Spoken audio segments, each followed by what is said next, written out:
The ECOWAS currency is aspired to become a cornerstone of economic integration, streamlining trade, and bolstering monetary stability across the region.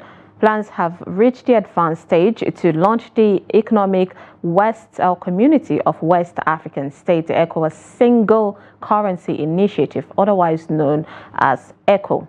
Now, development, it's going to cause, of course, development throughout the West African sub-region. The ECOWAS single currency has also been incorporated as a feature in the 3-in-1 identity card planned by the National Identity Management Commission, the NIMC, and set for rollout in August. You recall one time, I think, in the month of June or May, we had a conversation about this. About saying there's going to be added, additional of that feature in the identity card that Nigerians have. So, of course, this is what we are going to be talking about. We're going to shine a light on the historical moments in the region's economic integration journey, the unveiling of the ECOWAS single currency, the ECO. Now, this monumental step forward has the potential to reshape the economic destiny of West Africa, fostering greater trade, investment, and economic growth among the member states. And of course, we're going to dissect on what this means to the people. We'll bring you Nigerians a better understanding of what this decision would be for Nigeria and the West African region as a whole. We have joining us via Zoom, Mr. Steve Nwachukwu, who is an economist and a financial analyst at lead researcher at Steward Asset Management Limited. Thank you so much for joining us, Steve. Thank you for having me once again. Good morning. Good morning. It's good to have you. So, of course, the ECOWAS have come up with an initiative of having a single currency in the West African region. So, can you explain the potential of this decision and what it would be, how it would benefit us economically if this initiative move forward? Okay, thank you once again.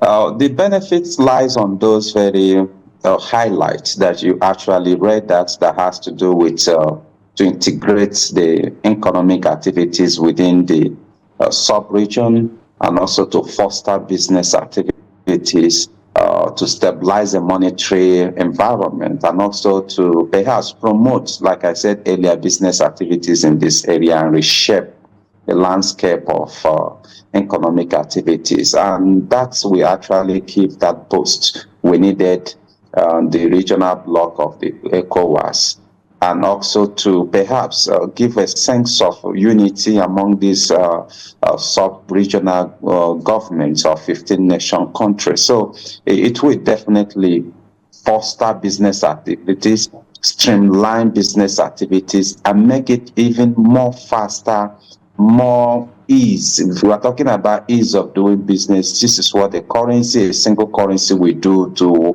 an economic bloc, just like it has been successfully implemented in other sub-regions of the world. Like a good example is the EU, the European Union. They have the euro, and euro is used among the member states of the EU or the European Union. So if we can successfully in the West African community of nations, float and use a single currency within this community of nations, it will definitely foster business activities. I don't need to pay with Naira if I am in Ghana. In Senegal, in Burkina Faso, in Chad, or in any of those member states of the ECOWAS. I don't need to pay with Naira. I don't need to use dollar. I can use that very ECO, which is the single currency for this very member state. So it would definitely foster business activity, just like there is also a 3-in-1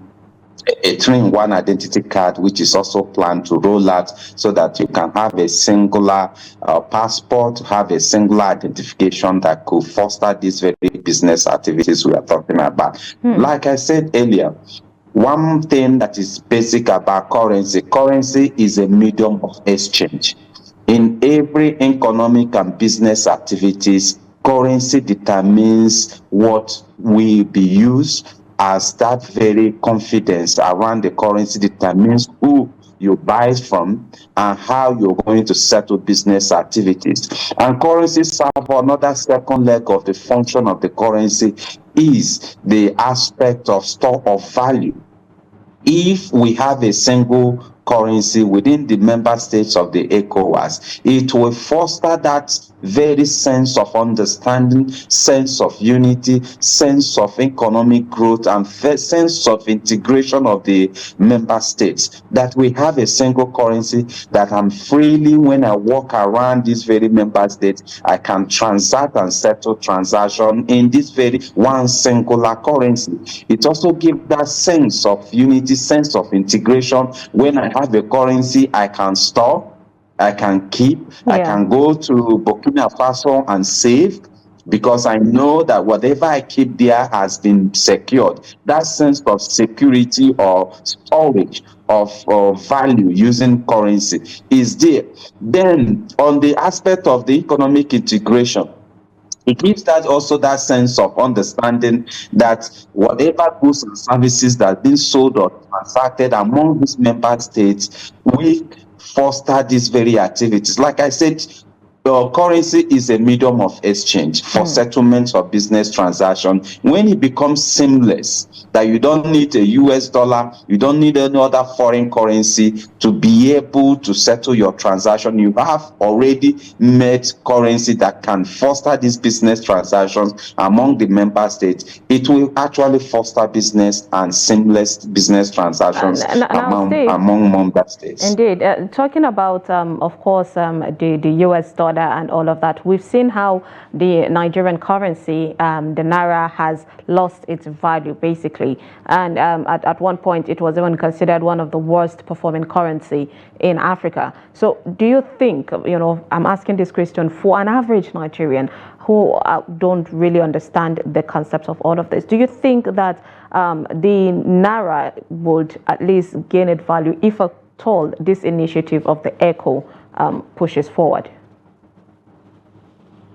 Yeah, to an extent it will, but let's not hope or keep all our hope on it. It will, to an extent. Perhaps if we have a larger business activities and transactions of export of our products and services to these member states and less dependence on the dollar, yes, it will give a sense of strength to naira against any other currency in the world, like the US dollar or the euro or the British pounds. It will definitely give that sense of stability to the naira if, like I said, we increase business and or export of goods and services to these member states, because the essence of the currency is to foster and integrate business activity. And Nigeria, fortunately, is the big brother in the house. And if we can have a single currency that will be able to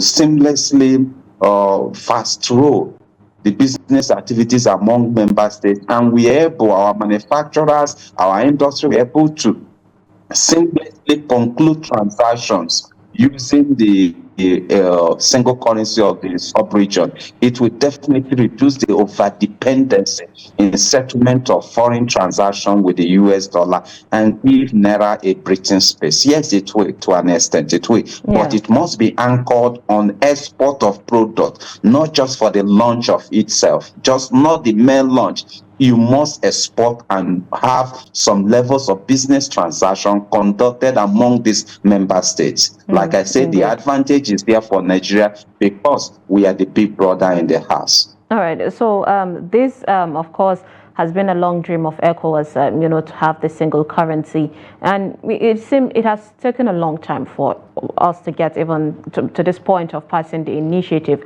So, what are what are the key considerations that you think should be put in place in order to make this implementation seamless? I think my understanding is that the political will is there. if Nigeria have endorsed it, yes, there is a political will has been established that yes, we need such of integration or such of floating of a single currency for the sub-region. Like I said, Nigeria is the big brother in the house. If there is any adverse effect of this very implementation of this very policy, it will be much on us than any other of these member states. So that's why it took us time to look through it and see how much we can. But if we cannot still export products to these African nations or the member states, it would have an adverse effect on us. Not that it has that very seamless business transaction. To what end will it be? Is it to the benefit of industries and factories that are located in Nigeria or outside Nigeria? So that's the angle that Nigerian government needs to start also putting our things in place to make sure that they give Nigerian manufacturers an opportunity seamlessly to export their products across these borders. So that is where it will definitely help Nigeria that extent. When it comes to of course, political will, it's not the first time we've seen, government, not only of Nigeria, but other African government saying we want to do this, we have the will, but implementation seems to keep pulling us back. So what do you think are the first steps that should be taken in order to make this unification, single currency work? And also, is there any plan of like having one CBN for this simple single currency? I'm curious. You are the expert here, so can you give us a bit of insight of what Nigerians and people from or citizens from the ECOWAS bloc? Yes, of course. If you have to have a single currency, there must be a single body that also regulates and float or manage the issues around. It can't be an individual nations of the sub-regions, managing the currency. No, there must be a body like the central bank. That should be a central bank for the sub-regional governments. So definitely there is part of the framework. By the time they establish such body, it's the authorities of that body that will now float this very currency and issue it out to the member states of the ECOWAS region. So definitely there will be a central bank for the ECOWAS. Definitely there will be. It cannot be handled or managed by individual member states. It will be a chaos situation, and there is no such thing in the world. Like I said, the good example is the euro. We have the European Bank. We have other bodies along the political, the economic, and the central bank for the Europe nation. So definitely there will also be such body like the central bank to oversee the activity of floating the currency, managing the currency, and issuing other economic policies around the monetary policy for the ECOWAS nation. So definitely that will be, because it has to do with the currency. There should be an authority that will oversee it or supervise it with floating of such currency, just like we have the Central Bank of Nigeria. Let's talk about these three countries that broke away from the ECOWAS. Already we know the francophone countries that have their own currency, even though we've seen a country like Mali saying they want to detach themselves from using the francophone currency. Do you think, these countries that have removed themselves from the ECOWAS, this decision might affect this single, currency unification? It's still a controversy. The extent or perhaps the validity of their detachment from the ECOWAS. Yes, these are military juntas, and they've taken decision. How much is binding these decisions they've taken to exit the ECOWAS? That time will tell. But as we speak, they are still included among the 15 member states. I don't think they have been excluded. The reports are still within 15 member states. I don't think that 15 member states is in exclusion of these very 3 or 4 francophone countries that have actually exited in the last 6 or 1 year. So, but let's see how those things develop. But if if we speak today, if we say yes, we have a single currency, the ECO, I don't think any of such political or military leadership of such countries will allow such currencies to be used in their own region as long as they have a SIG. So it has to be a bilateral,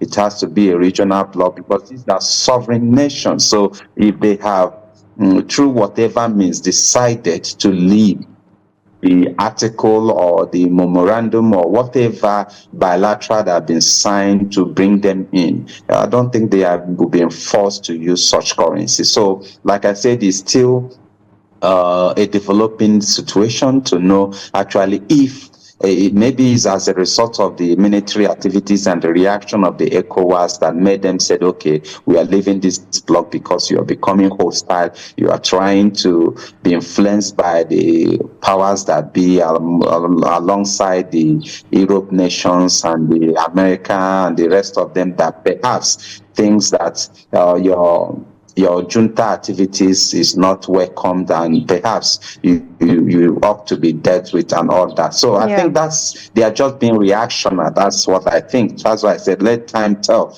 what will happen in the months and years to come if actually they have exited this ECOWAS. Or if there is possible, of course, connection. Of course. Steve, you have analyzed this initiative of the single currency.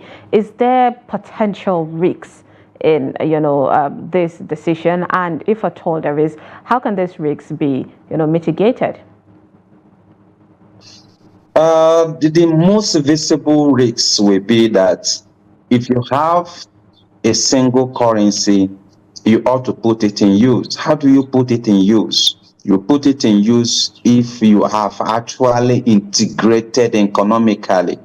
As we speak, the business activities among these member states are in a very, very low key. So we need to first integrate business activities among member states, because if you float a currency that I don't have need for, I'm not going to Togo to buy goods, I'm not going to Burkina Faso, I'm not going to Niger. There is no business relationship. Of what use is the currency? That's the risk.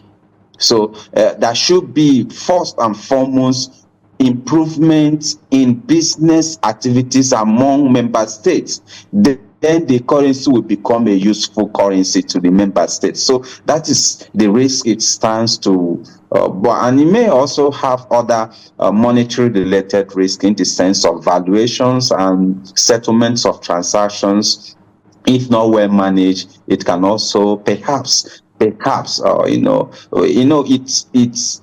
first benefit is to foster business activities. If it's not well managed, it will become counterproductive in the aspect of fostering business activity. Fostering and promoting business activities is the settlement of this very transaction. If a body that will manage this currency is not put in place as quick as possible or functional, it would be a detriment to the successfulness of this very floating of these currencies, in the sense that I may have a transaction I've conducted and it was still having issues around using that currency or acceptance of the currency to be able to settle those transactions, and perhaps the available or the old one which is there is the US dollar would have been seamless, quick and faster for me. So that is another demerit of it if we cannot put in place the infrastructure that will support this very transaction, because most times you don't need the physical currencies to settle this transaction. You just need the infrastructures that will wire these monies and transactions are settled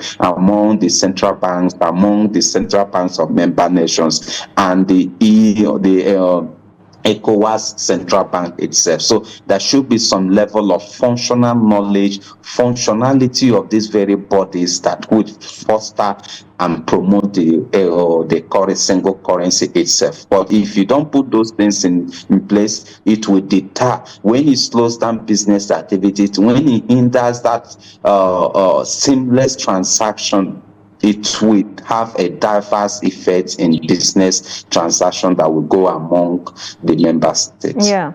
All right, Steve. So, advice to Nigerians, of course. How will this transition of the ECO affect ordinary citizens and businesses in the country? And how prepared should Nigerians and other citizens of the ECOWAS be when it comes to the smooth transition to the use of the ECO?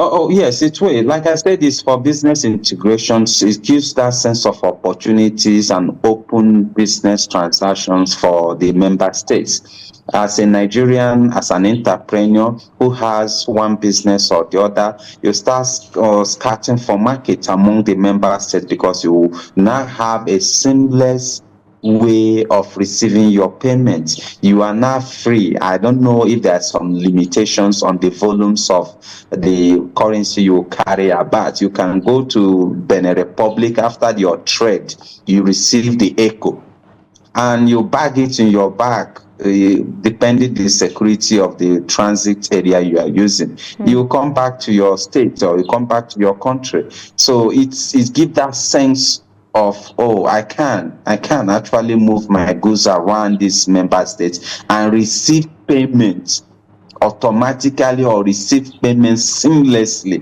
A currency I can still go to another country and buy raw material. So it gives that sense of integration and seamless business activity. So for entrepreneurs and manufacturers and businesses existing in Nigeria, this is an opportunity to start scouting for business opportunities among member states. So like I said, that sense that I don't need to start banking when I get to that country.